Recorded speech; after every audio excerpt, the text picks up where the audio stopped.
नमस्कार दोस्तों, आप सभी का स्वागत है मेरे YouTube चैनल टेक स्पिरिचुअल्स पर, जहां मैं आपको रोचक और अनूठे विषयों पर वीडियो प्रदान करता हूं।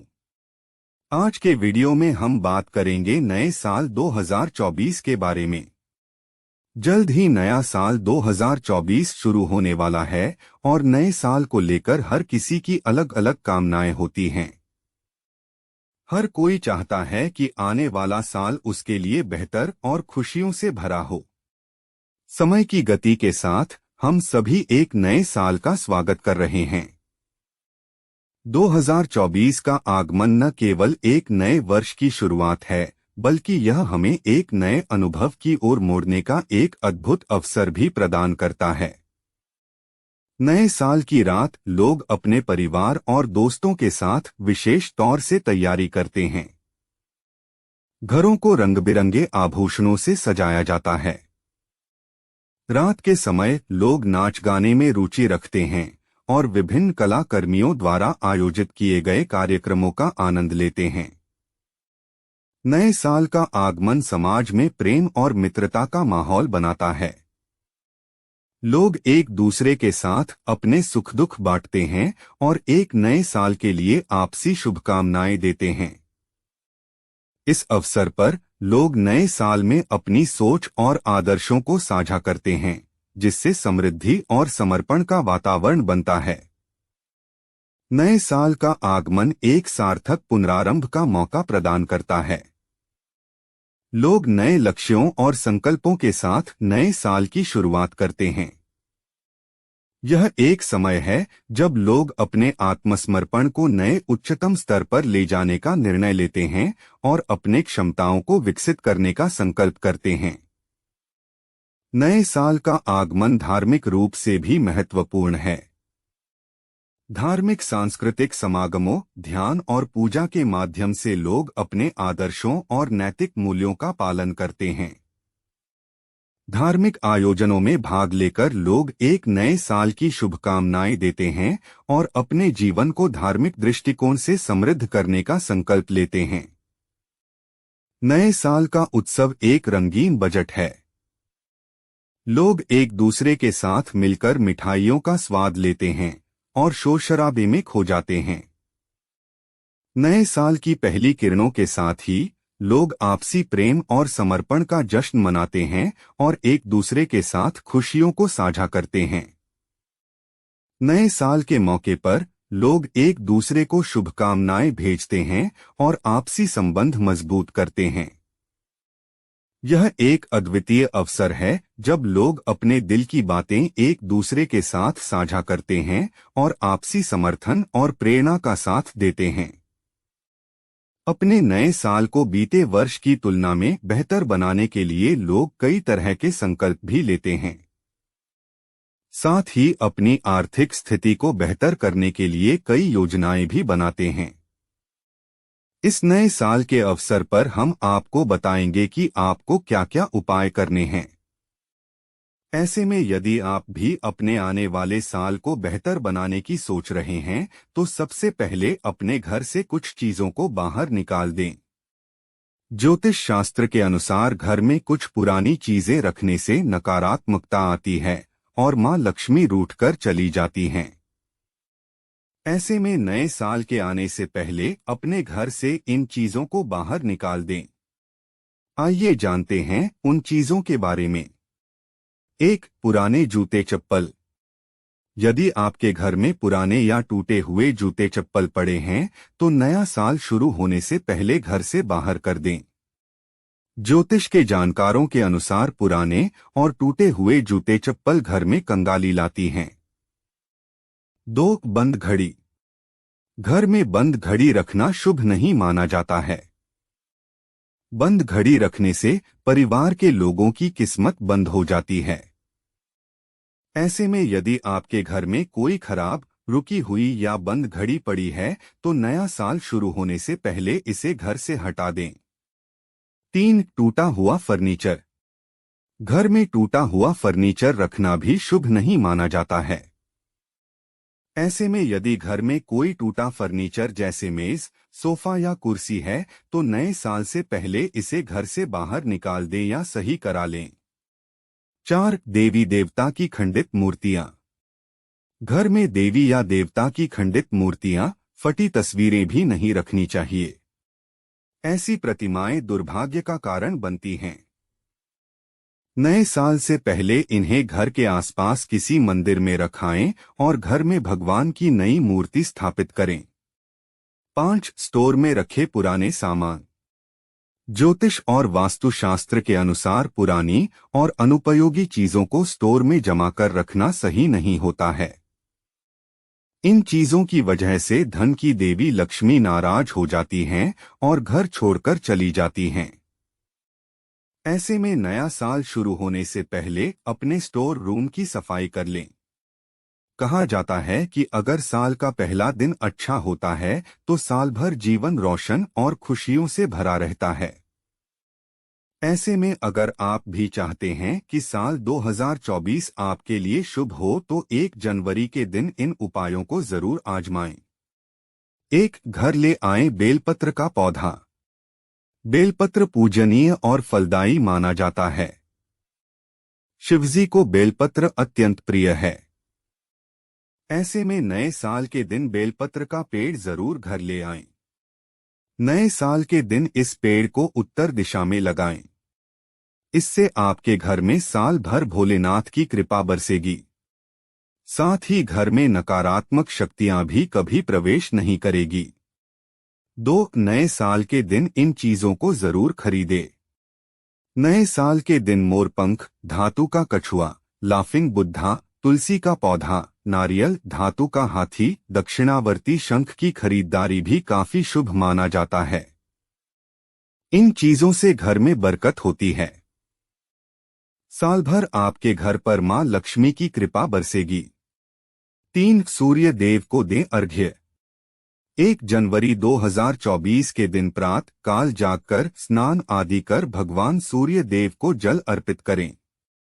इससे आपके जीवन का सूर्य हमेशा चमकता रहेगा और भगवान भास्कर आपको निरोगी शरीर, सुख समृद्धि का आशीर्वाद देंगे।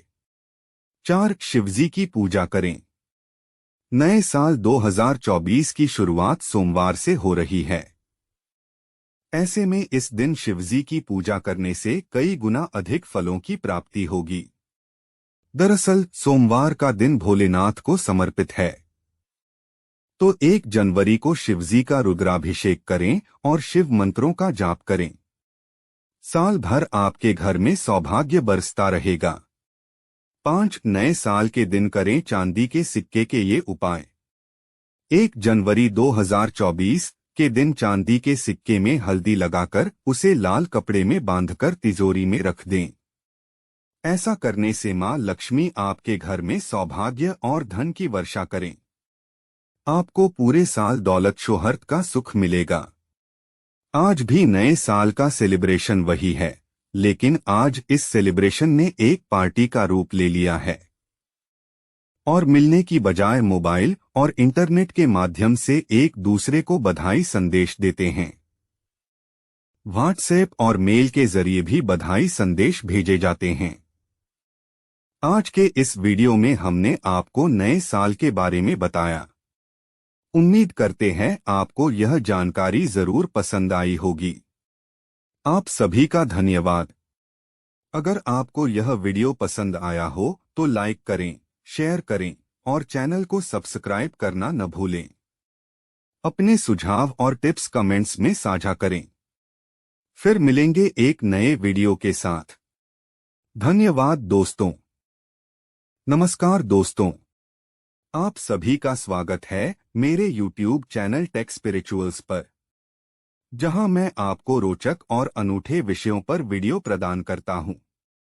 आज हम इस विशेष वीडियो के माध्यम से बात करेंगे भारतीय कैलेंडर के पहले महीने में मनाया जाने वाला एक प्रमुख पंजाबी त्योहार लोहड़ी के बारे में। इस वीडियो में हम आपको लोहड़ी कब और क्यों मनाई जाती है, इसके अलावा हम इससे जुड़ी वो तमाम बातें बताने जा रहे हैं जिन्हें जानना आपके लिए जरूरी है। लोहड़ी पंजाबी लोगों द्वारा नए साल के बाद मनाया जाने वाला त्योहार है। यह देश के उत्तरी प्रांतों में अधिक मनाया जाता है। इस दिन किसान अच्छी फसल देने के लिए भगवान का आभार व्यक्त करते हैं और रात में अलाव जलाकर नाच गाने के साथ लोहड़ी मनाते हैं। लोहड़ी और मकर संक्रांति साल की शुरुआत यानी जनवरी महीने में मनाई जाती है। मुख्य रूप से यह पर्व सिखों और पंजाबियों का है। ये लोग नई फसल आने की खुशी में इस पर्व को मनाते हैं। वहीं दूसरी ओर सूर्य के मकर राशि में प्रवेश के उपलक्ष्य में मकर संक्रांति का पर्व मनाया जाता है। मकर संक्रांति से एक दिन पहले लोहड़ी का पर्व मनाया जाता है। यूं तो यह देश के हर कोने में मनाया जाता है, लेकिन जम्मू और कश्मीर, हरियाणा, पंजाब और दिल्ली में इसे लेकर ज्यादा उत्साह बना रहता है। इस दिन लोग रात में पारंपरिक कपड़े पहनकर अलाव जलाकर अपने परिवार के साथ त्योहार मनाते हैं। ऐसा माना जाता है कि लोहड़ी के दिन ही सर्दियों का मौसम खत्म हो जाता है और इसके बाद दिन बड़े और रातें छोटी होने लगती हैं। भारत में जितने भी त्योहार मनाए जाते हैं उनमें से एक है लोहड़ी का पर्व है। यह पर्व उत्तर भारत का प्रसिद्ध पर्व है और यह पर्व मां सती की याद में मनाया जाता है। लेकिन इस त्योहार का मुख्य उद्देश्य सभी लोगों को एक साथ मिलकर सर्दियों की सबसे बड़ी रात को एक साथ मनाना होता है। यह दिन नई फसल के मौसम की शुरुआत का प्रतीक भी है। लोहड़ी का इतिहास काफी पुराना है। इसका अंदाजा दुल्ला भट्टी की वीर गाथाओं से लगाया जा सकता है। मुगल राजा अकबर के खिलाफ विद्रोह का नेतृत्व करने वाले व्यक्ति के रूप में उनकी अनुकरणीय वीरता और साहस के लिए जाना जाता है। दुल्ला भट्टी नाम का एक लुटेरा पंजाब में रहता था और अमीर लोगों को लुटता था। बाजार में बिकने वाली गरीब लड़कियों को बचाने के अलावा उनकी शादी भी करवा देता था। अपने वीरतापूर्ण प्रदर्शन से दुल्ला भट्टी कुछ ही समय में लोगों के लिए नायक बन गए। लोहड़ी पर गाए जाने वाले लगभग हर गीत और कविता में उनके भाव का जिक्र जरूर होता है। सांस्कृतिक कहानियां बताती हैं, लोहड़ी की उत्पत्ति लोह शब्द से हुई है, जिसका अर्थ होता है एक बड़ा तवा, जिसका इस्तेमाल सामुदायिक दावतों में किया जाता है। एक और कहानी बताती है कि यह शब्द लोई को श्रद्धांजलि देता है, जो हिंदू संत कबीर दास की पत्नी थी। वैसे लोहड़ी 3 शब्दों से मिलकर बना है। लोहड़ी यानी ल से लकड़ी, ओह से जलते हुए कंडे और डी से रेवड़ी। लोहड़ी के दिन पूरे मोहल्ले से लकड़ी और गोबर के उपले इकट्ठे कर एक जगह जलाए जाते हैं। सभी मोहल्लों के लोग उस अग्नि के चारों ओर घूमते हैं और डांस भी करते हैं। एक पुरानी कथा के अनुसार यह पर्व हर साल सती के बलिदान को याद कर मनाया जाता है।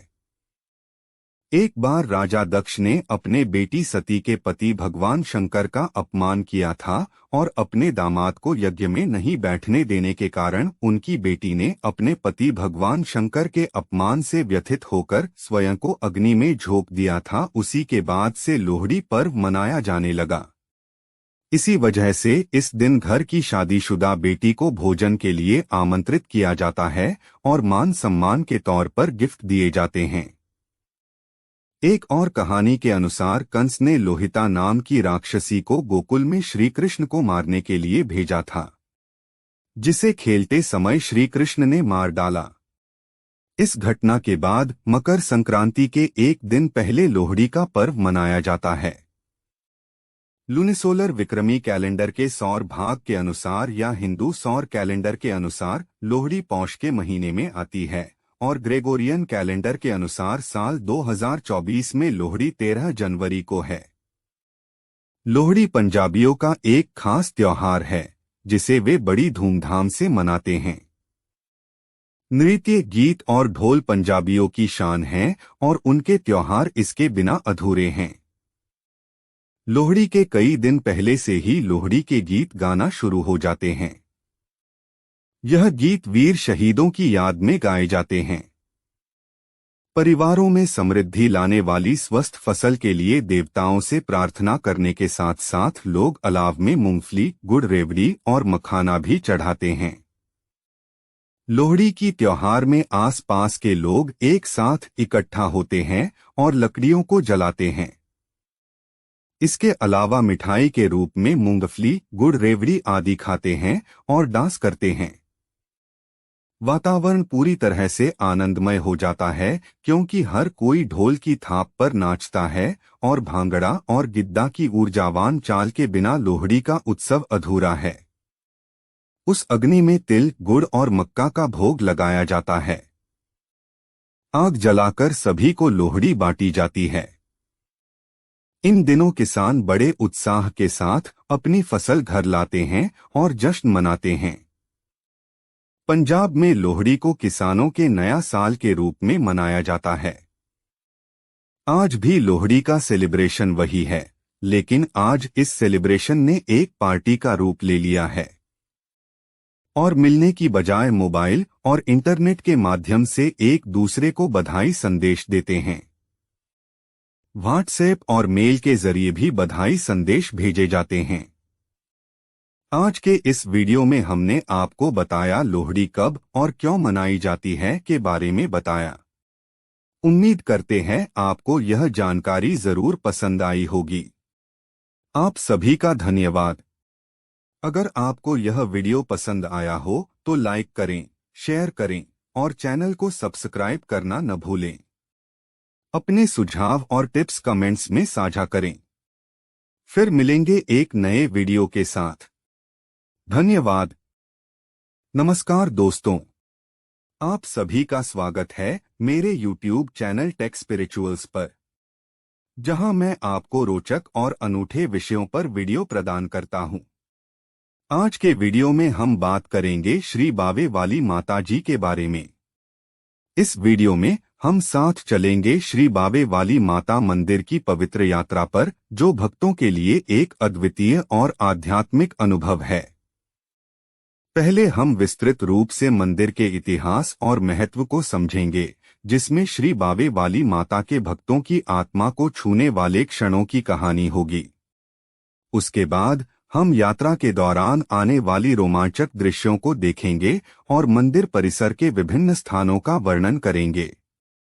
एक वक्त था जब रणभूमि के लिए निकलने से पहले जम्मू की सेनाएं मां बावे वाली माता के मंदिर में माथा टेका करती थी।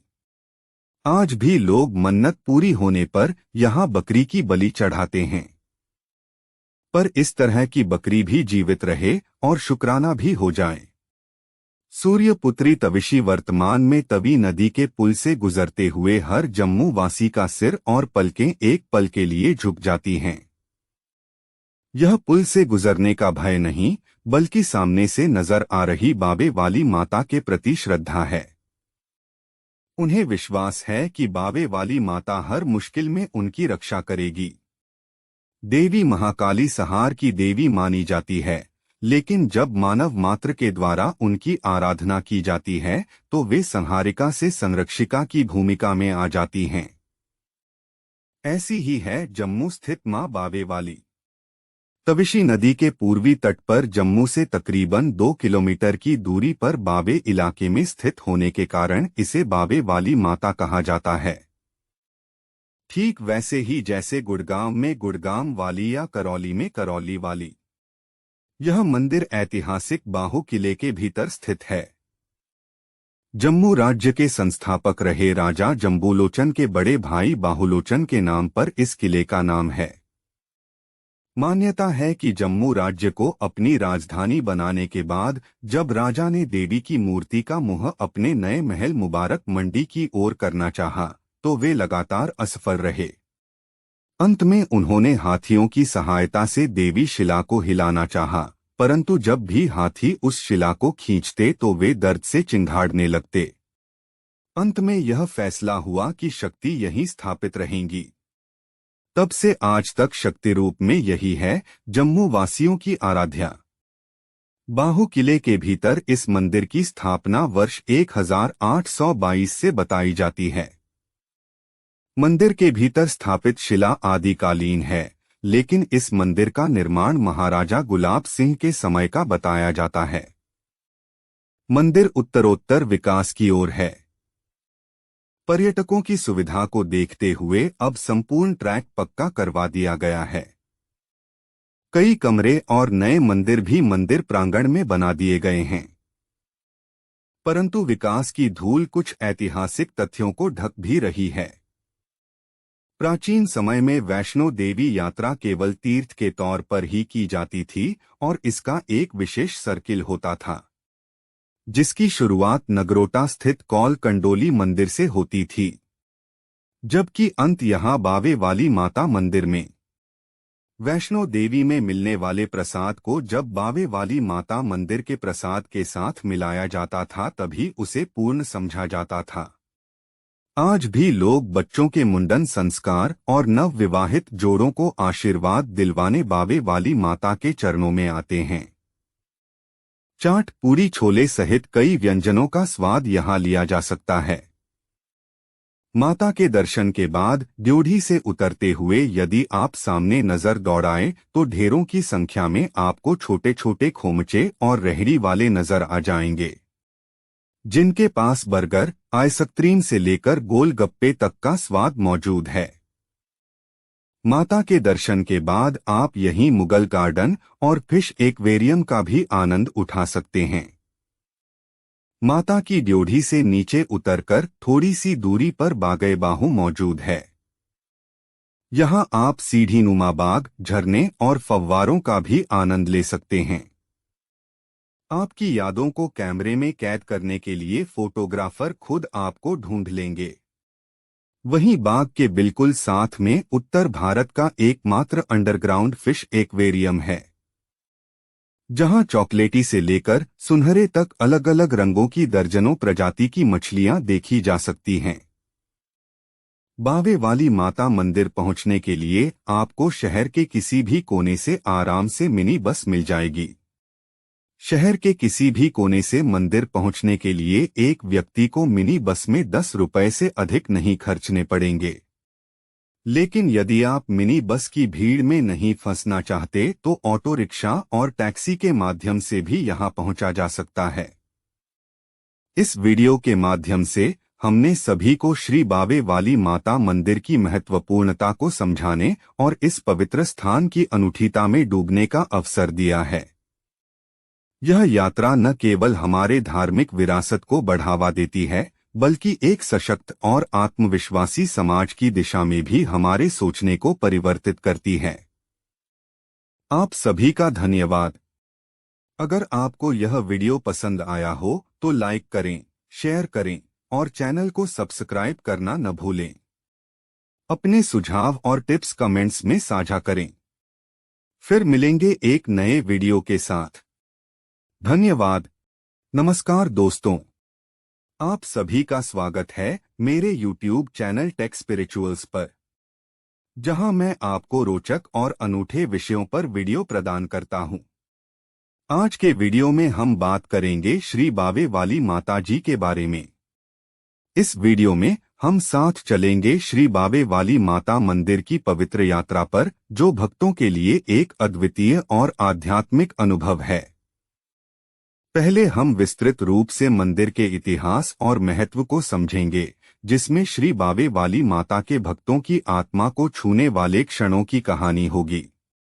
उसके बाद हम यात्रा के दौरान आने वाली रोमांचक दृश्यों को देखेंगे और मंदिर परिसर के विभिन्न स्थानों का वर्णन करेंगे। एक वक्त था जब रणभूमि के लिए निकलने से पहले जम्मू की सेनाएं मां बावे वाली माता के मंदिर में माथा टेका करती थी। आज भी लोग मन्नत पूरी होने पर यहां बकरी की बलि चढ़ाते हैं, पर इस तरह की बकरी भी जीवित रहे और शुक्राना भी हो जाए। सूर्यपुत्री तविशी वर्तमान में तवी नदी के पुल से गुजरते हुए हर जम्मू वासी का सिर और पलकें एक पल के लिए झुक जाती हैं। यह पुल से गुजरने का भय नहीं, बल्कि सामने से नजर आ रही बावे वाली माता के प्रति श्रद्धा है। उन्हें विश्वास है कि बावे वाली माता हर मुश्किल में उनकी रक्षा करेगी। देवी महाकाली सहार की देवी मानी जाती है, लेकिन जब मानव मात्र के द्वारा उनकी आराधना की जाती है तो वे संहारिका से संरक्षिका की भूमिका में आ जाती हैं। ऐसी ही है जम्मू स्थित मां बावे वाली। तविशी नदी के पूर्वी तट पर जम्मू से तकरीबन 2 किलोमीटर की दूरी पर बावे इलाके में स्थित होने के कारण इसे बावे वाली माता कहा जाता है। ठीक वैसे ही जैसे गुड़गांव में गुड़गांव वाली या करौली में करौली वाली। यह मंदिर ऐतिहासिक बाहु किले के भीतर स्थित है। जम्मू राज्य के संस्थापक रहे राजा जम्बूलोचन के बड़े भाई बाहुलोचन के नाम पर इस किले का नाम है।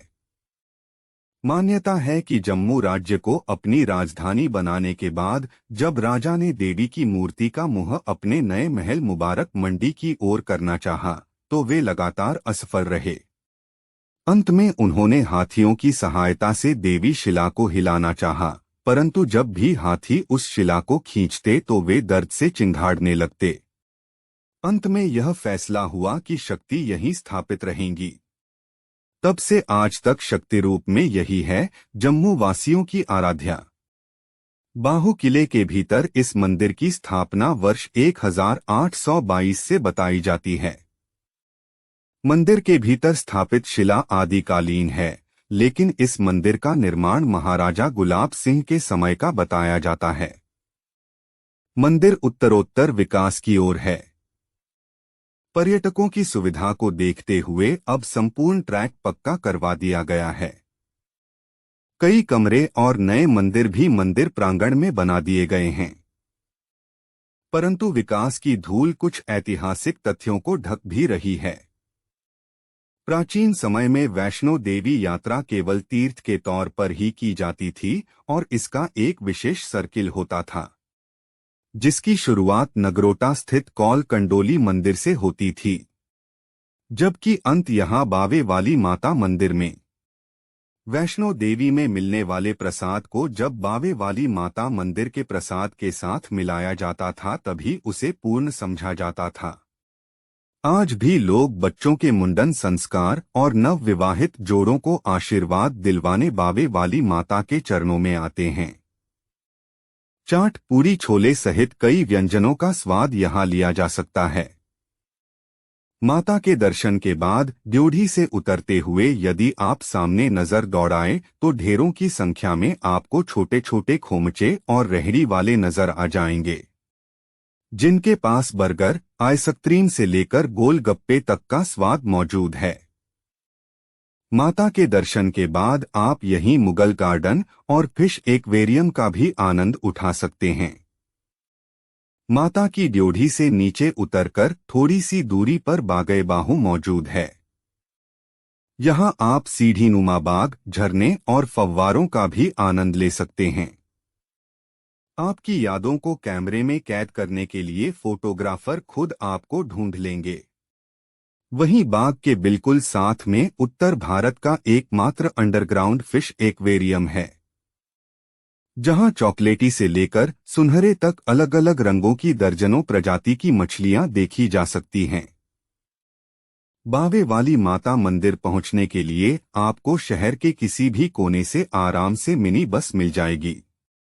शहर के किसी भी कोने से मंदिर पहुंचने के लिए एक व्यक्ति को मिनी बस में 10 रुपए से अधिक नहीं खर्चने पड़ेंगे।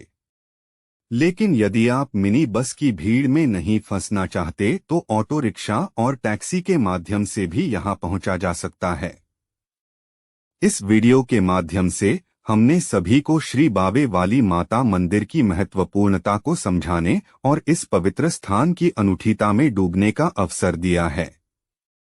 यह यात्रा न केवल हमारे धार्मिक विरासत को बढ़ावा देती है, बल्कि एक सशक्त और आत्मविश्वासी समाज की दिशा में भी हमारे सोचने को परिवर्तित करती है।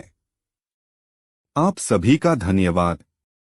अगर आपको यह वीडियो पसंद आया हो तो लाइक करें, शेयर करें और चैनल को सब्सक्राइब करना न भूलें। अपने सुझाव और टिप्स कमेंट्स में साझा करें। फिर मिलेंगे एक नए वीडियो के साथ। धन्यवाद। नमस्कार दोस्तों, आप सभी का स्वागत है मेरे YouTube चैनल टेक स्पिरिचुअल्स पर, जहां मैं आपको रोचक और अनूठे विषयों पर वीडियो प्रदान करता हूं। आज के वीडियो में हम बात करेंगे श्री माता वैष्णो देवी जी के मंदिर के बारे में। इस वीडियो में हम साथ चलेंगे श्री वैष्णो देवी मंदिर की पवित्र यात्रा पर, जो भक्तों के लिए एक अद्वितीय और आध्यात्मिक अनुभव है। पहले हम विस्तृत रूप से मंदिर के इतिहास और महत्व को समझेंगे, जिसमें श्री माता वैष्णो देवी के भक्तों की आत्मा को छूने वाले क्षणों की कहानी होगी। उसके बाद हम यात्रा के दौरान आने वाली रोमांचक दृश्यों को देखेंगे और मंदिर परिसर के विभिन्न स्थानों का वर्णन करेंगे।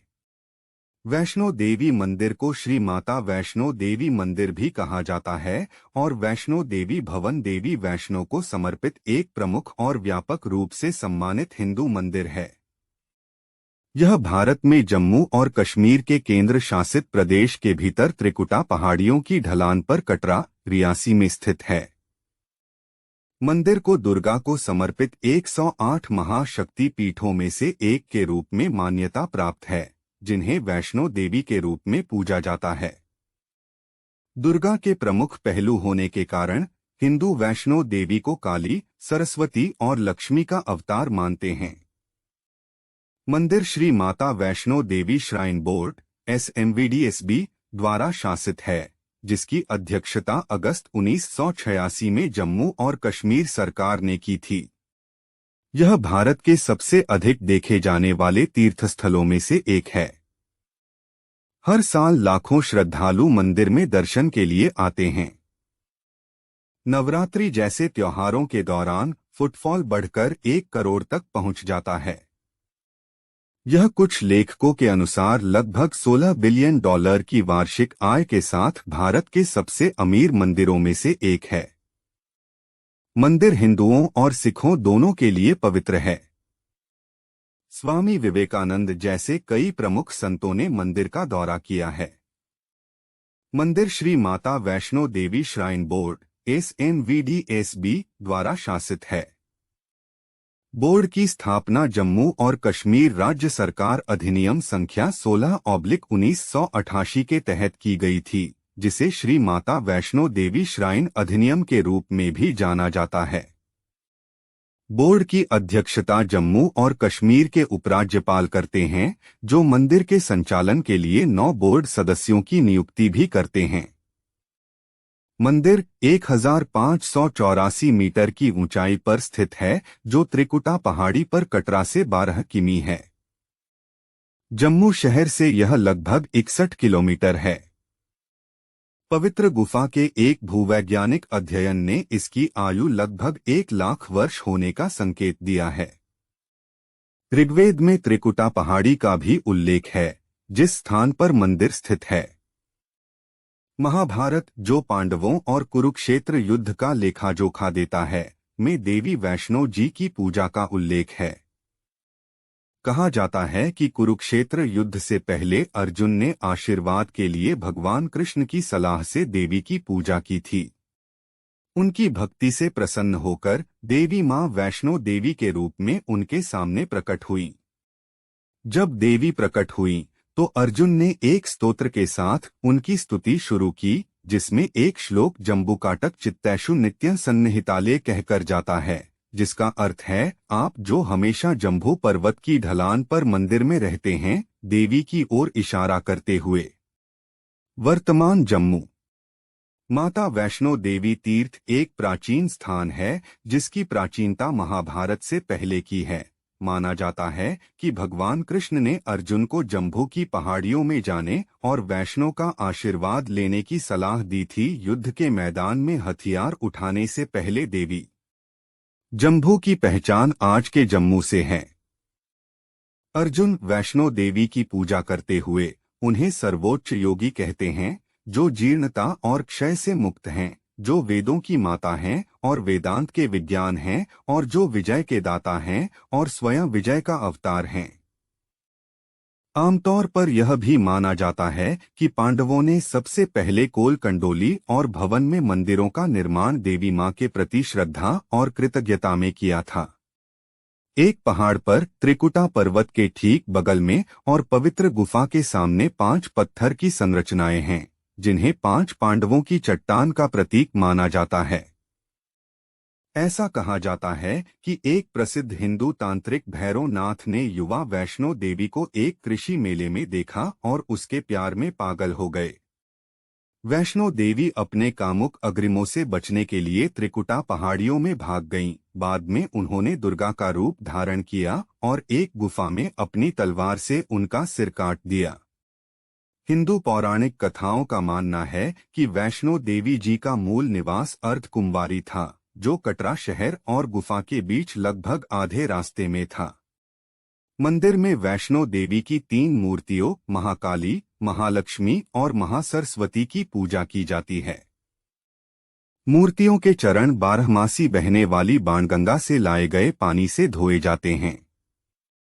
वैष्णो देवी जी की पहचान दुर्गा की शक्ति के साथ साथ लक्ष्मी, सरस्वती और काली के अवतार के रूप में होती है।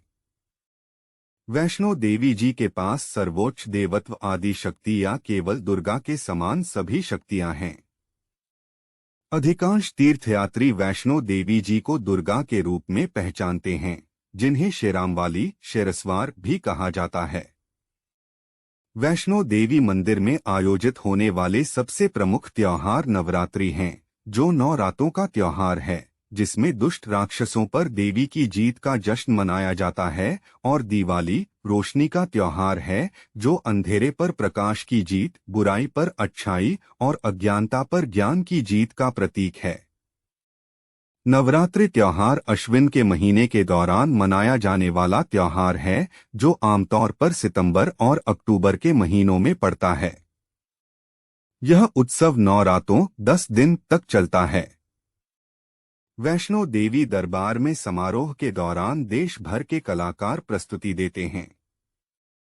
कोविड-19 महामारी के दौरान श्राइन बोर्ड ने भारत के डाक विभाग के सहयोग से मंदिर में आने में असमर्थ भक्तों के लिए प्रसाद वितरण भी शुरू कर दिया था।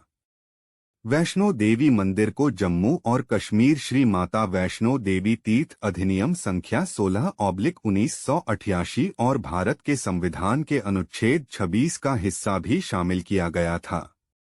बोर्ड का नाम श्री माता वैष्णो देवी श्राइन बोर्ड है। बोर्ड में 9 सदस्य हैं।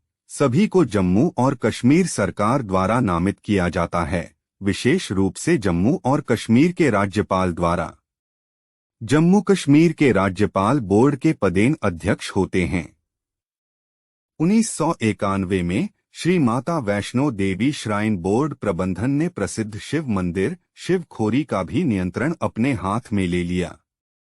श्राइन बोर्ड ने कटरा में रेलवे स्टेशन और बस स्टैंड के पास वैष्णवी धाम, सरस्वती धाम, कालिका धाम, निहारिका यात्री निवास, शक्ति भवन और आशीर्वाद भवन जैसे गेस्ट हाउस भी बनाए हैं। सर्दियों के मौसम में दिसंबर से जनवरी तक वैष्णो देवी मंदिर बर्फ से ढका रहता है। भले ही इन दिनों के दौरान मंदिर बंद नहीं होगा, मंदिर में आने वाले लोगों को भारी ऊनी, विडचीटर, टोपी और दस्ताने लाने की सलाह दी जाती है। हालांकि मंदिर प्रबंधन चढ़ाई के दौरान मुफ्त कंबल प्रदान करता है। इस वीडियो के माध्यम से हमने सभी को श्री वैष्णो देवी मंदिर की महत्वपूर्णता को समझाने और इस पवित्र स्थान की अनूठीता में डूबने का अवसर दिया है। यह यात्रा न केवल हमारे धार्मिक विरासत को बढ़ावा देती है, बल्कि एक सशक्त और आत्मविश्वासी समाज की दिशा में भी हमारे सोचने को परिवर्तित करती है। आप सभी का धन्यवाद। अगर आपको यह वीडियो पसंद आया हो तो लाइक करें, शेयर करें और चैनल को सब्सक्राइब करना न भूलें। अपने सुझाव और टिप्स कमेंट्स में साझा करें। फिर मिलेंगे एक नए वीडियो का साथ। धन्यवाद। नमस्कार दोस्तों, आपका स्वागत है हमारे YouTube चैनल टेक स्पिरिचुअल्स पर। आज हम बात करेंगे जम्मू के एक सुंदर पार्क बागए बाहु के बारे में। बागए बाहु जम्मू में स्थित एक प्रमुख पर्यटन स्थल है, जो भारतीय सांस्कृतिक और प्राकृतिक सौंदर्य को समृद्ध करता है। कश्मीर और लद्दाख की खूबसूरत घाटियों तक पहुंच के प्रवेश द्वारों में से एक होने के नाते जम्मू उन स्थानों में से एक सबसे अच्छा पड़ाव साबित होता है, जहां कोई भी लंबी यात्रा के दौरान जा सकता है।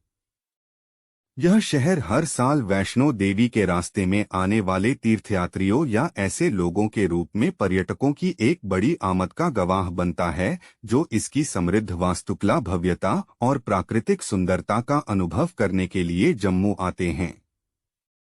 जम्मू को अक्सर धरती पर स्वर्ग कहा जाता है, और यह गौरव इसे न केवल उन खूबसूरत स्थानों के लिए दिया गया है जिन पर इस शहर को गर्व है, बल्कि उन खूबसूरत बगीचों के लिए भी है जो मुगलों के समृद्ध प्रभाव के प्रमाण के रूप में खड़े हैं। शहर के सबसे खूबसूरत उद्यानों में से एक बागए-बाहु उद्यान है। हर साल दुनिया भर से और भारत के कोने कोने से पर्यटक इस शहर में आते हैं। जम्मू शहर में किले, मंदिरों, महलों और शहर के चारों ओर फैले बगीचों आदि को देखने के लिए समय बिताना उचित है। बागए-बाहु एक मुगल गार्डन है जो शांत माहौल और पर्यावरण से भरपूर है, और इसमें राजसी लॉन, लगातार खिलने वाले फूल और कुछ भव्य दिखने वाले फव्वारे हैं। इस बागए-बाहु उद्यान का नाम पुराने राजा बाहु लोचन की महान रचना से लिया गया है, जो प्राचीन बाहु किला है। यह किला लगभग 3000 साल पहले बनाया गया था, और जब किले के आसपास यह उद्यान बनाया जा रहा था तो इसे बागए-बाहु नाम दिया गया था, जहां बाग शब्द का हिंदी में शाब्दिक अर्थ बाघ है। यह किला गर्व से तवी नदी के तट पर 1066 फीट की ऊंचाई पर स्थित है और बलुआ पत्थरों से निर्मित एक मजबूत संरचना है। यह उद्यान डोगरा शासकों के प्रभुत्व में था, जब उन्होंने जम्मू का व्यापक पुनर्निर्माण किया और मुगल उद्यानों की शैली का पालन किया गया। हालांकि 1980 के दशक के दौरान उद्यान का कायाकल्प और आधुनिकीकरण हुआ। इस प्रकार बाहु किला इस खूबसूरत बगीचे के दूसरे छोर पर स्थित है। देवी काली को समर्पित एक प्रसिद्ध मंदिर, जिसे बावे वाली माता मंदिर कहते हैं, वो भी है, जो किले के भीतर स्थित है। बाहु मेला नामक मेले के दौरान बगीचे, किले और मंदिर का पूरा हिस्सा सजावट के कारण जगमगाता है और एक शानदार और मनमोहक दृश्य प्रदान करता है। तवी नदी के तट पर स्थित होने के कारण यह प्रकृति के केंद्र में है और शहर के जीवन के शोर और प्रदूषण से रहित है। समाज के सभी वर्गों के लोग प्रकृति के साथ अपने निजी समय का आनंद लेने के लिए यहाँ आते हैं। सौंदर्य वृद्धि की दृष्टि से एक छोटे से क्षेत्र में कुछ मूर्तियां रखी हुई हैं। छोटी छोटी पत्थर की मूर्तियों को प्रदर्शित करने वाला यह क्षेत्र बगीचे के कोने में है। ये मूर्तियां बगीचे के फूलों और पेड़ों के साथ एक शानदार दृश्य प्रदान करती हैं, हालांकि इनके साथ कोई ऐतिहासिक कहानी जुड़ी नहीं है।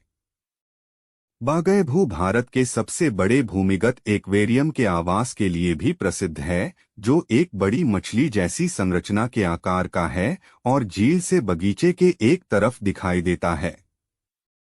अपनी 13 छोटी गुफाओं और 24 एक्वेरियम गुफाओं के साथ यह संरचना, जिसमें मीठे पानी और समुद्री जल की मछलियां हैं, पर्यटकों और छात्रों के बीच बेहद लोकप्रिय है, जो इस असाधारण एक्वेरियम को देखने के लिए बड़ी संख्या में आते हैं। एक्वेरियम में एक संग्रहालय है, जहां मीठे पानी और समुद्री मछलियों की 400 किस्मों का प्रदर्शन किया जाता है।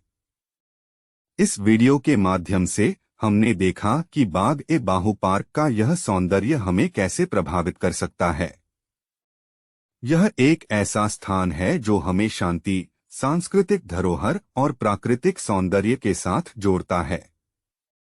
अगर आपको यह वीडियो पसंद आया हो तो लाइक करें, शेयर करें और चैनल को सब्सक्राइब करना न भूलें। धन्यवाद। नमस्कार दोस्तों, आप सभी का स्वागत है मेरे YouTube चैनल टेक स्पिरिचुअल्स पर। आज हम सभी को एक ऐसे सुंदर स्थान के बारे में बताएंगे जो हमारे भारतीय सांस्कृतिक धरोहर का हिस्सा है, श्रीनगर का डल लेक। जम्मू कश्मीर का सर्वोत्तम और सबसे प्रमुख जेवर होने के नाते डल लेक ने खुद को एक सशक्त सकारात्मक स्थल के रूप में साबित किया है। इस जगह का सौंदर्य और ऐतिहासिक महत्व हमेशा से ही लोगों को प्रभावित करता रहा है। डल लेक श्रीनगर का गहना मानी जाती है। 26 वर्ग किलोमीटर में फैली यह लेक पृथ्वी पर स्वर्ग की तरह है। यह सुंदर हरे भरे पहाड़ों के बीच में स्थित है। शिकारा नाव की सवारी, हाउस बोट और लेक के बाजार जैसी सुविधाएं इस जगह को पर्यटकों के बीच पसंदीदा बनाती हैं। श्रीनगर हमेशा गर्मियों में घूमने के लिए एक सुखद स्थान रहा है, इसलिए यह मुगलों और अंग्रेजों की पसंदीदा जगहों में से एक है। डल लेक पर हाउस बोट का आनंद पर्यटक ले सकते हैं। बता दें कि डल लेक पर हाउस बोट की अवधारणा अंग्रेजों के दिमाग के उपज थी, जिसने पर्यटन को बढ़ावा दिया। जब कभी भी आप श्रीनगर की यात्रा करने की योजना बनाएं, तो अपनी लिस्ट में डल लेक को सबसे पहले प्राथमिकता दें, क्योंकि यहाँ सबसे सुंदर और मन को लुभाने वाली अगर कोई झील है तो वह है डल झील। आइए हम इस आर्टिकल के माध्यम से आपको डल झील श्रीनगर की यात्रा कराते हैं। डल झील के बारे में सुनने के बाद मन में सबसे पहले यह ख्याल आता है कि डल झील कहाँ स्थित है। तो हम आपको बता दें कि डल लेक भारत के जम्मू और कश्मीर राज्य के श्रीनगर शहर में स्थित हैं, जो कि पर्यटक के लिहाज से एक खूबसूरत और रमणीय स्थल हैं। डल लेक के आकर्षण में सबसे अधिक लोकप्रिय श्रीनगर में देखे जाने वाला शिकारा है। सांस्कृतिक प्रतीक के रूप में पहचान मिलने वाला यह शिकारा एक नाव है, जो कि दोनों सिरों पर नुकीली होती हैं और ऊपर से कैनोपी लगी होती हैं। शिकारा का उपयोग स्थानीय निवासी परिवहन के रूप में करते हैं। शिकारा के माध्यम से झील के किनारे सामानों को एक छोर से दूसरे छोर पर ले जाया जाता है। पर्यटक शिकारा की सवारी करके आनंदित महसूस करते हैं। यहाँ का झील बाजार खरीदारी के लिए मुख्य आकर्षण है और झील के बीचों बीच कई दुकानें हैं। हाथ के बने झुमके, लकड़ी की कलाकृति और केसर यहाँ मिल जाते हैं। डल झील में पानी के आकर्षण में हाउसबोट है, स्थिर नौकाएं हैं, जो कि झील घूमने आने वाले पर्यटकों के लिए आवास के रूप में उपयोग की जाती हैं। हाउसबोट्स डल झील के मनोरम दृश्य के साथ साथ झील के नजदीक के पहाड़ों के मनोरम दृश्य प्रस्तुत करते हैं। लकड़ी की बनी यह जटिल नक्काशी और पुष्प की आकृति की होती हैं। पर्यटन विभाग द्वारा वर्गीकृत किए जाने वाली यह हाउसबोट्स एक साधारण कमरे के चक्कर से लेकर विशाल आलीशान स्वीट्स तक हो सकते हैं। इनके अंदरूनी भाग को कश्मीरी क्रिस्टल झूमर, कालीन और आलीशान फर्नीचर के साथ सुंदर ढंग से सजाया जाता है। डल झील में स्थित हाउसबोट्स का सही मजा घर से पकाए गए स्वादिष्ट भोजन, वाईफाई, गर्म टब जैसी सुविधा के लिए खास हैं। डल झील के आसपास के पहाड़ों की सरस सुंदरता के साथ साथ झील के पानी का तेज प्रवाह और उसकी आवाज देखने लायक होती हैं। डल लेक से सनराइज और सनसेट का नजारा मंत्रमुग्ध कर देने वाला होता है। डल झील पर वीडियो बनाना और फोटोग्राफी करना लोगों का पसंदीदा गतिविधियों में से एक है। डल झील घूमने के लिए सबसे अच्छा समय मई से लेकर नवंबर महीने का माना जाता है। इस वीडियो के माध्यम से हमने देखा कि डल झील का यह प्राकृतिक सौंदर्य हमें कैसे प्रभावित कर सकता है। यह एक ऐसा स्थान है जो हमें शांति, सांस्कृतिक धरोहर और प्राकृतिक सौंदर्य के साथ जोड़ता है। अगर आपको यह वीडियो पसंद आया हो तो लाइक करें, शेयर करें और चैनल को सब्सक्राइब करना न भूलें।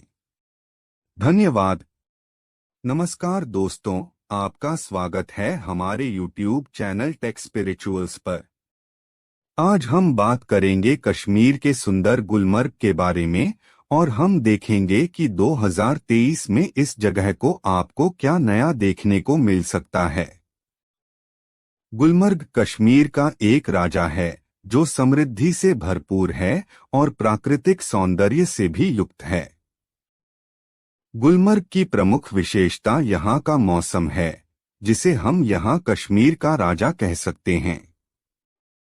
गुलमर्ग के हर कोने में सुंदरता है और यहाँ की प्राकृतिक सुंदरता को देखकर कोई भी आश्चर्यचकित हो जाएगा।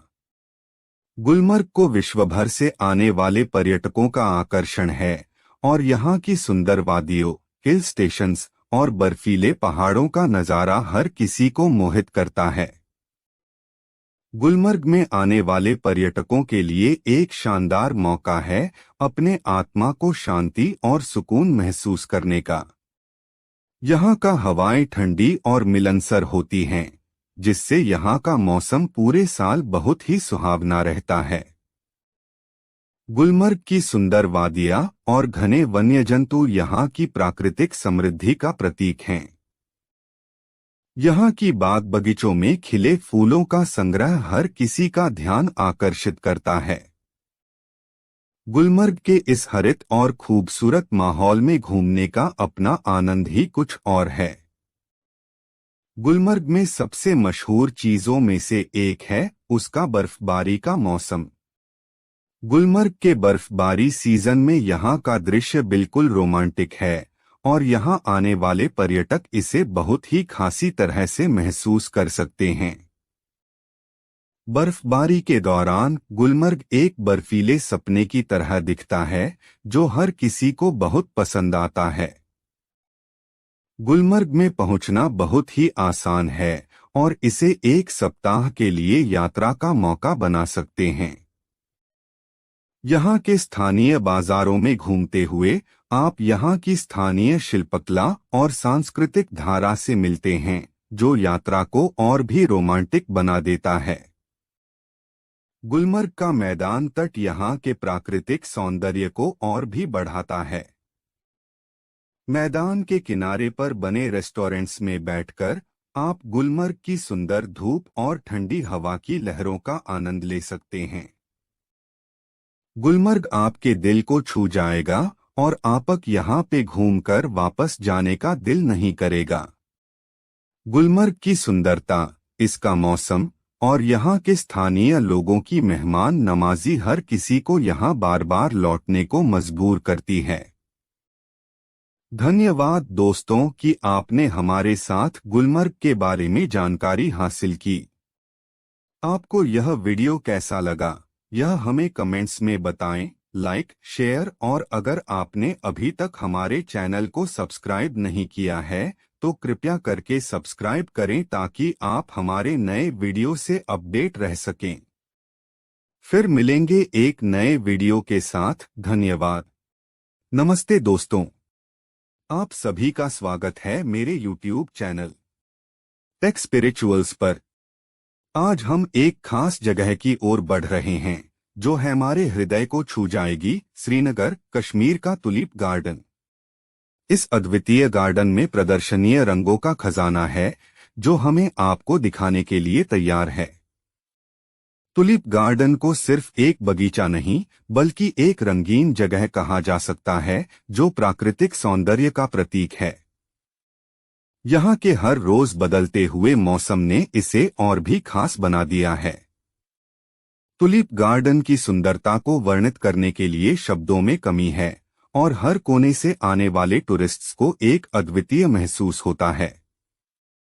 जब आप टुलिप गार्डन में कदम रखते हैं तो आपको एक रंगीन दुनिया में खो जाने का एहसास होता है। यहाँ के हर पौधे में, हर फूल में आपको खूबसूरती का संगम नजर आता है जो हमारी आत्मा को छू लेता है। टुलिप गार्डन के प्रति मेरा प्यार इतना है कि मैं इसे अपनी आत्मा का एक हिस्सा मानता हूँ जो मुझे हमेशा यहाँ लौटने के लिए प्रेरित करता है। इस अद्भुत गार्डन में घूमने का अनुभव होना ही कुछ खास है। हर कदम पर आपको एक नए रंग का जादू होता है और यहाँ का मौसम आपको एक नई कहानी सुनाता है। जब ट्यूलिप गार्डन में घूम रहा हूँ तो मेरा हर लम्हा अनमोल होता है और मैं इसे आप सभी के साथ साझा करना चाहता हूँ। ट्यूलिप गार्डन को देखते हुए हर किसी की आंखों में चमक होती है और इसका संगीत सुनने में ही एक अलग मजा है। यहाँ का वातावरण ऐसा है कि आप महसूस करते हैं कि आप किसी स्वर्ग में हैं, जहाँ प्राकृतिक सौंदर्य का पूरा संग्रह है। ट्यूलिप गार्डन में बैठकर ही आप अपने आत्मा को शांति का एहसास करते हैं और इसे शब्दों में व्यक्त करना मुश्किल होता है। आपने सुना होगा कि खूबसूरत जगहें हमेशा यादगार होती हैं और ट्यूलिप गार्डन इसमें कोई अस्वीकृति नहीं है। यहाँ के हर कोने में फूलों की बौछार, रंग-बिरंगे तुलीप और इस अद्वितीय स्थल की सुंदरता को देखकर आप हमेशा इसे याद रखेंगे। ट्यूलिप गार्डन का चर्चा में हमेशा इसे व्यक्तिगत रूप से जोड़ा जाएगा, क्योंकि इसमें हमारे जीवन का एक खास हिस्सा है। ट्यूलिप गार्डन का आनंद लेने का यह एक और मजा है कि यह सिर्फ एक सीजन में ही खुलता है। हर साल इसकी खुशबू, रंग और सौंदर्य में एक नई बात है, जिससे यह हमेशा नया लगता है। ट्यूलिप गार्डन को देखना एक साल की मेहनत के बाद हमें एक नई ऊर्जा और उत्साह के साथ भर देता है और इसलिए हर साल कई लोग इसे देखने के लिए श्रीनगर यात्रा करते हैं। आप जानते हैं, यहाँ की शांति और सौंदर्य ने मुझे इतना प्रभावित किया है कि मैं यहाँ से लौटने के बाद भी ट्यूलिप गार्डन की बातें करता हूँ। यहाँ का प्राकृतिक सौंदर्य हर किसी को अपनी ओर आकर्षित करता है और ट्यूलिप गार्डन ने हमें यह सिखाया है कि प्रकृति हमारे जीवन को कैसे रंगीन बना सकती है। इस YouTube वीडियो में हमने देखा कैसे ट्यूलिप गार्डन ने आपके दिल को छूने का प्रयास किया है और मुझे खुशी है कि मैंने इसे आपके साथ साझा किया है। श्रीनगर का ट्यूलिप गार्डन एक सोने की खान है और इसे देखकर हमें प्राकृतिक सौंदर्य की महत्ता का सच्चा महसूस होता है। इस यात्रा को आपने हमारे साथ बिताया, इसके लिए धन्यवाद। ट्यूलिप गार्डन का अनुभव कैसा रहा, यह मुझे बताएं। अगर आपको यह वीडियो पसंद आया हो तो लाइक करें, शेयर करें और चैनल को सब्सक्राइब करना न भूलें। धन्यवाद। नमस्कार दोस्तों, आपका स्वागत है मेरे YouTube चैनल टेक स्पिरिचुअल्स पर। आज हम एक खास और महत्वपूर्ण विषय पर चर्चा करेंगे जो हमारी सांस्कृतिक धारा में एक महत्वपूर्ण स्थान रखता है, विश्वकर्मा पूजा। इस पूजा का महत्व हमारे जीवन में कितना है, यह हम सभी जानते हैं। विश्वकर्मा पूजा एक ऐसा उत्सव है जो विशेष रूप से कार्यशीलता और कौशल की पूजा के रूप में मनाया जाता है। यह पूजा हमें हमारे काम की महत्वपूर्णता को समझाती है और हमें यह सिखाती है कि किस प्रकार हमारे कौशल और मेहनत से ही हम अपने लक्ष्यों को हासिल कर सकते हैं। विश्वकर्मा पूजा का आयोजन हर साल भाद्रपद मास के बीते हुए दिनों में किया जाता है, जो इस वर्ष 13 नवंबर को मनाया जा रहा है। इस दिन लोग अपने कामकाजी इंस्ट्रूमेंट और औजारों की पूजा करते हैं ताकि उनका काम अच्छी तरह से चल सके। यह एक ऐसा समय है जब हम सभी अपने कार्यों में नई एनर्जी एकत्र कर सकते हैं और नए लक्ष्यों की दिशा में कदम से कदम मिला सकते हैं। इस शुभ अवसर पर हम सभी को यहाँ मिलकर काम करने की प्रेरणा मिलती है। विश्वकर्मा पूजा हमें यह याद दिलाती है कि कोई भी कार्य हमें मेहनत और डेडिकेशन के साथ ही सफलता की ऊंचाइयों तक पहुंचा जा सकता है। इस मौके पर हम सभी को यह याद दिलाना चाहिए कि विश्वकर्मा भगवान ने हमें कुशल और कौशल से भरा हुआ सृष्टि करने का दान किया। हमें भी उनसे प्रेरणा लेनी चाहिए और अपने काम में सच्चे मेहनत और कौशल का संग्रह करना चाहिए। विश्वकर्मा पूजा के इस महत्वपूर्ण दिन पर हम सभी को यह बात याद रखनी चाहिए कि हमारे काम में डेडिकेशन और ईमानदारी से ही हम सफलता प्राप्त कर सकते हैं।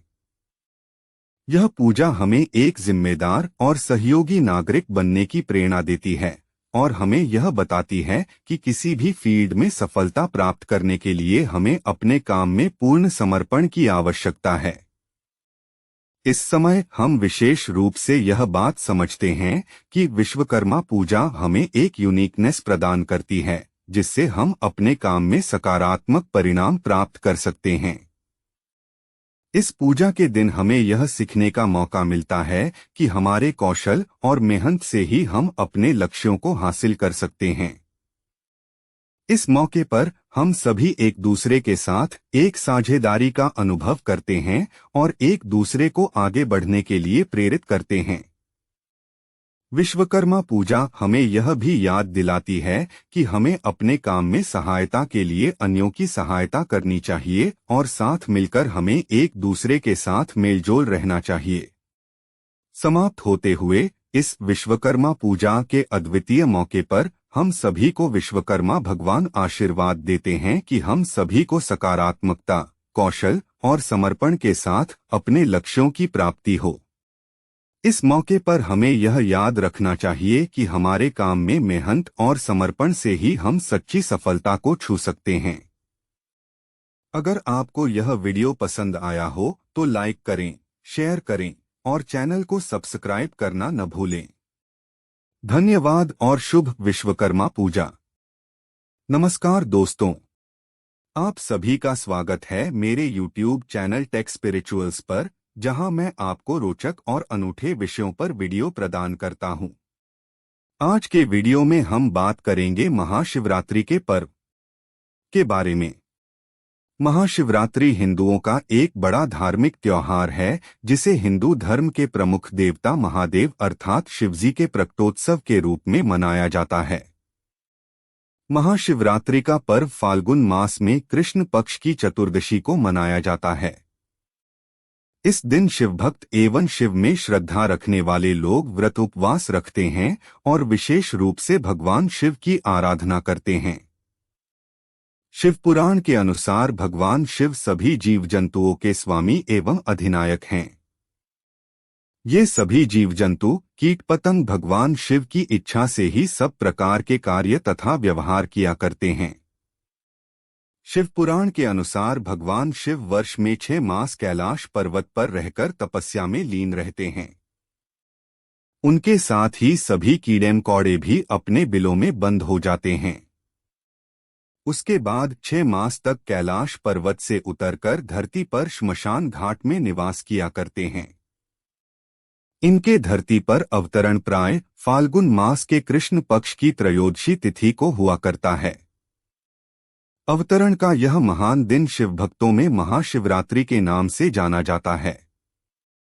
महाशिवरात्रि को लेकर भगवान शिव से जुड़ी कुछ मान्यताएं प्रचलित हैं। ऐसा माना जाता है कि इस विशेष दिन ही ब्रह्मा के रुद्र रूप में मध्यरात्रि को भगवान शंकर का अवतरण हुआ था। वहीं यह भी मान्यता है कि इसी दिन भगवान शिव ने तांडव नृत्य कर अपना तीसरा नेत्र खोला था और ब्रह्मांड को इस नेत्र की ज्वाला से समाप्त किया था। इसके अलावा कई स्थानों पर इस दिन को भगवान शिव के विवाह से भी जोड़ा जाता है और यह माना जाता है कि इसी पावन दिन भगवान शिव और मां पार्वती का विवाह हुआ था। वैसे तो प्रत्येक माह में एक शिवरात्रि होती है, परंतु फाल्गुन माह की कृष्ण चतुर्दशी को आने वाली इस शिवरात्रि का अत्यंत महत्व है, इसलिए इसे महाशिवरात्रि कहा जाता है। वास्तव में महाशिवरात्रि भगवान भोलेनाथ की आराधना का ही पर्व है, जब धर्म प्रेमी लोग महादेव का विधि विधान के साथ पूजन अर्चन करते हैं और उनसे आशीर्वाद प्राप्त करते हैं। इस दिन शिव मंदिरों में बड़ी संख्या में भक्तों की भीड़ उमड़ती है, जो शिव के दर्शन पूजन कर खुद को सौभाग्यशाली मानती है। महाशिवरात्रि के दिन शिवजी का विभिन्न पवित्र वस्तुओं से पूजन एवं अभिषेक किया जाता है और बेलपत्र, धतूरा, गुलाल, बेर, पुष्पमाला आदि अर्पित किया जाता है। भगवान शिव को भांग बेहद प्रिय है, अतः कई लोग उन्हें भांग भी चढ़ाते हैं।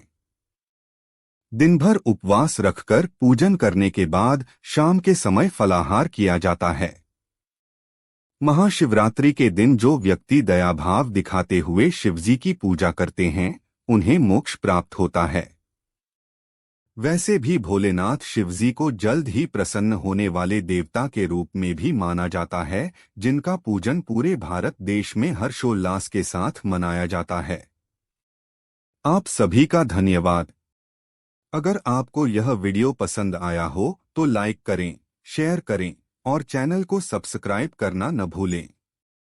अपने सुझाव और टिप्स कमेंट्स में साझा करें।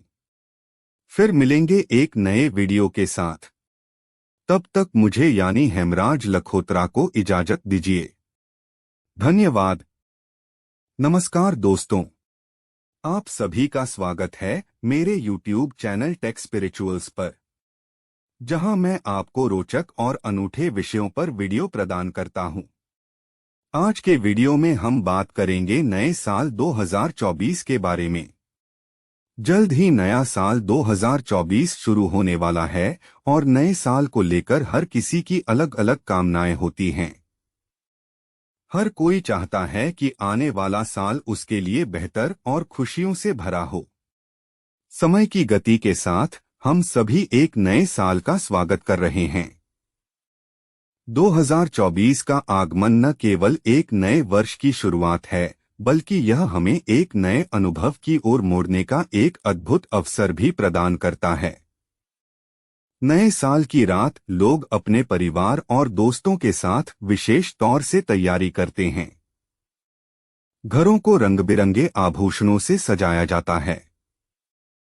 रात के समय लोग नाच गाने में रुचि रखते हैं और विभिन्न कलाकर्मियों द्वारा आयोजित किए गए कार्यक्रमों का आनंद लेते हैं। नए साल का आगमन समाज में प्रेम और मित्रता का माहौल बनाता है। लोग एक दूसरे के साथ अपने सुख दुख बांटते हैं और एक नए साल के लिए आपसी शुभकामनाएं देते हैं। इस अवसर पर लोग नए साल में अपनी सोच और आदर्शों को साझा करते हैं, जिससे समृद्धि और समर्पण का वातावरण बनता है। नए साल का आगमन एक सार्थक पुनरारंभ का मौका प्रदान करता है। लोग नए लक्ष्यों और संकल्पों के साथ नए साल की शुरुआत करते हैं। यह एक समय है जब लोग अपने आत्मसमर्पण को नए उच्चतम स्तर पर ले जाने का निर्णय लेते हैं और अपने क्षमताओं को विकसित करने का संकल्प करते हैं। नए साल का आगमन धार्मिक रूप से भी महत्वपूर्ण है। धार्मिक सांस्कृतिक समागमों, ध्यान और पूजा के माध्यम से लोग अपने आदर्शों और नैतिक मूल्यों का पालन करते हैं। धार्मिक आयोजनों में भाग लेकर लोग एक नए साल की शुभकामनाएं देते हैं और अपने जीवन को धार्मिक दृष्टिकोण से समृद्ध करने का संकल्प लेते हैं। नए साल का उत्सव एक रंगीन बजट है। लोग एक दूसरे के साथ मिलकर मिठाइयों का स्वाद लेते हैं और शोर शराबे में खो जाते हैं। नए साल की पहली किरणों के साथ ही लोग आपसी प्रेम और समर्पण का जश्न मनाते हैं और एक दूसरे के साथ खुशियों को साझा करते हैं। नए साल के मौके पर लोग एक दूसरे को शुभकामनाएं भेजते हैं और आपसी संबंध मजबूत करते हैं। यह एक अद्वितीय अवसर है जब लोग अपने दिल की बातें एक दूसरे के साथ साझा करते हैं और आपसी समर्थन और प्रेरणा का साथ देते हैं। अपने नए साल को बीते वर्ष की तुलना में बेहतर बनाने के लिए लोग कई तरह के संकल्प भी लेते हैं। साथ ही अपनी आर्थिक स्थिति को बेहतर करने के लिए कई योजनाएं भी बनाते हैं। इस नए साल के अवसर पर हम आपको बताएंगे कि आपको क्या-क्या उपाय करने हैं। ऐसे में यदि आप भी अपने आने वाले साल को बेहतर बनाने की सोच रहे हैं, तो सबसे पहले अपने घर से कुछ चीजों को बाहर निकाल दें। ज्योतिष शास्त्र के अनुसार घर में कुछ पुरानी चीजें रखने से नकारात्मकता आती है और मां लक्ष्मी रूठकर चली जाती हैं। ऐसे में नए साल के आने से पहले अपने घर से इन चीजों को बाहर निकाल दें।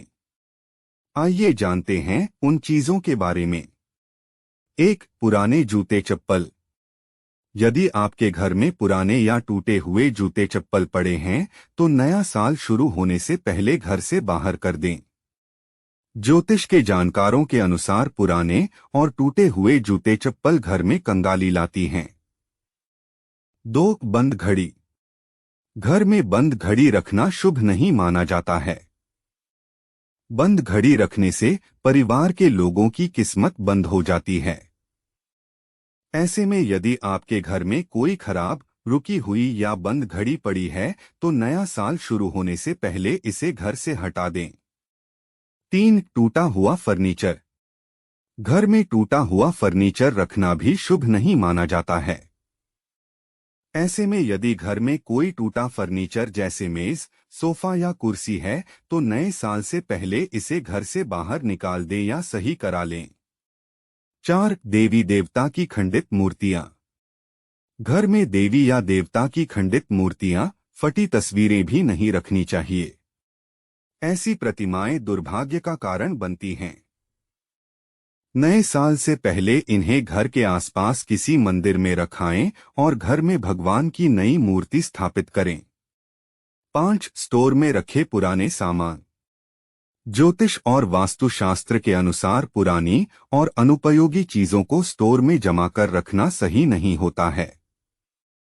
इन चीजों की वजह से धन की देवी लक्ष्मी नाराज हो जाती हैं और घर छोड़कर चली जाती हैं। ऐसे में नया साल शुरू होने से पहले अपने स्टोर रूम की सफाई कर लें। कहा जाता है कि अगर साल का पहला दिन अच्छा होता है तो साल भर जीवन रोशन और खुशियों से भरा रहता है। ऐसे में अगर आप भी चाहते हैं कि साल 2024 आपके लिए शुभ हो तो 1 जनवरी के दिन इन उपायों को जरूर आजमाएं। 1. घर ले आएं बेलपत्र का पौधा। बेलपत्र पूजनीय और फलदायी माना जाता है। शिवजी को बेलपत्र अत्यंत प्रिय है। ऐसे में नए साल के दिन बेलपत्र का पेड़ जरूर घर ले आएं। नए साल के दिन इस पेड़ को उत्तर दिशा में लगाएं।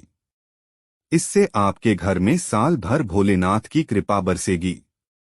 साथ ही घर में नकारात्मक शक्तियां भी कभी प्रवेश नहीं करेगी। 2. नए साल के दिन इन चीजों को जरूर खरीदे। नए साल के दिन मोरपंख, धातु का कछुआ, लाफिंग बुद्धा, तुलसी का पौधा, नारियल, धातु का हाथी, दक्षिणावर्ती शंख की खरीदारी भी काफी शुभ माना जाता है। इन चीजों से घर में बरकत होती है। साल भर आपके घर पर मां लक्ष्मी की कृपा बरसेगी। 3. सूर्य देव को दें अर्घ्य। 1 जनवरी 2024 के दिन प्रातः काल जागकर स्नान आदि कर भगवान सूर्य देव को जल अर्पित करें। इससे आपके जीवन का सूर्य हमेशा चमकता रहेगा और भगवान भास्कर आपको निरोगी शरीर, सुख समृद्धि का आशीर्वाद देंगे। 4. शिवजी की पूजा करें। नए साल 2024 की शुरुआत सोमवार से हो रही है। ऐसे में इस दिन शिवजी की पूजा करने से कई गुना अधिक फलों की प्राप्ति होगी। दरअसल सोमवार का दिन भोलेनाथ को समर्पित है। तो 1 जनवरी को शिवजी का रुद्राभिषेक करें और शिव मंत्रों का जाप करें। साल भर आपके घर में सौभाग्य बरसता रहेगा। 5. नए साल के दिन करें चांदी के सिक्के के ये उपाय। 1 जनवरी 2024 के दिन चांदी के सिक्के में हल्दी लगाकर उसे लाल कपड़े में बांधकर तिजोरी में रख दें। ऐसा करने से मां लक्ष्मी आपके घर में सौभाग्य और धन की वर्षा करें। आपको पूरे साल दौलत शोहरत का सुख मिलेगा। आज भी नए साल का सेलिब्रेशन वही है, लेकिन आज इस सेलिब्रेशन ने एक पार्टी का रूप ले लिया है और मिलने की बजाय मोबाइल और इंटरनेट के माध्यम से एक दूसरे को बधाई संदेश देते हैं। व्हाट्सएप और मेल के जरिए भी बधाई संदेश भेजे जाते हैं। आज के इस वीडियो में हमने आपको नए साल के बारे में बताया। उम्मीद करते हैं आपको यह जानकारी जरूर पसंद आई होगी। आप सभी का धन्यवाद। अगर आपको यह वीडियो पसंद आया हो तो लाइक करें, शेयर करें और चैनल को सब्सक्राइब करना न भूलें। अपने सुझाव और टिप्स कमेंट्स में साझा करें। फिर मिलेंगे एक नए वीडियो के साथ। धन्यवाद दोस्तों।